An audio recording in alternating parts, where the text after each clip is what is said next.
سلام بچه‌ها، امروز می‌خوایم ببینیم با 50 یورو چه مقدار مواد غذایی توی هلند میشه خرید. برای من که میوه زیاد میخورم این مقدار میوه کافیه برای یک هفته. البته خب یه سری چیزا هم تو خونه دارم که فکر میکنم دیگه نیاز به خرید دوباره میوه نباشه تو این هفته. یه بسته گوجه خریدم، یه بسته دیگرم منهدم کردم. این سالادارم خیلی دوست دارم چون کار آدمو خیلی راحت میکنن. سیب زمینی هم که همیشه لازمه یه بسته برمیداریم. من امروز گوشت لازم نداشتم ولی قیمتاشو براتون گرفتم که ببینید. قیمت گوشتای بیو و اینم قیمت گوشتای معمولیه که بسته‌های 300 و 500 گرمی هن. اینم قیمت 6 تا رون مرغه و اینم قیمت یه مرغ کامل. من معمولاً بسته‌های کوچیک گوشت و مرغ میخرم تا بتونم هر دفعه تازه استفاده کنم.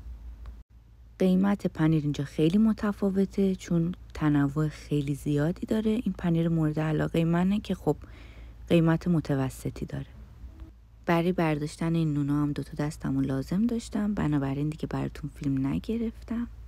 مواد غذایی و بهداشتی توی هلند نسبت به کشورهای همسایه قیمت بیشتری داره به خاطر اینکه خب مالیات بیشتری وجود داره توی هلند، ولی خب از طرفی سطح رفاه و درآمد هم توی هلند نسبت به بقیه کشورها خیلی بیشتر هستش. پسته و بادام و بقیه آجیلا رو بهتر از فروشگاه‌های ایرانی یا ترکیه‌ای بخریم. ولی خب گردو اینجا خوبه و من همیشه از همینجا میخرم.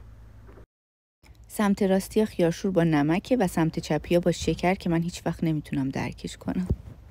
من هنوز نتونستم اینجا یه بستنی خوب پیدا کنم. هر دفعه یه مدلشو امتحان میکنم ولی هیچ کدوم به نظرم خوشمزه نبوده تا الان.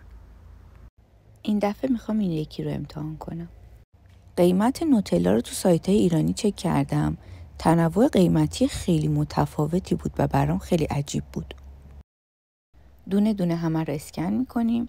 آخرش هم 50 یورو نشد، شد 43 یورو. بعدم که کارت میکشیم و میریم خونمون. خدافظ.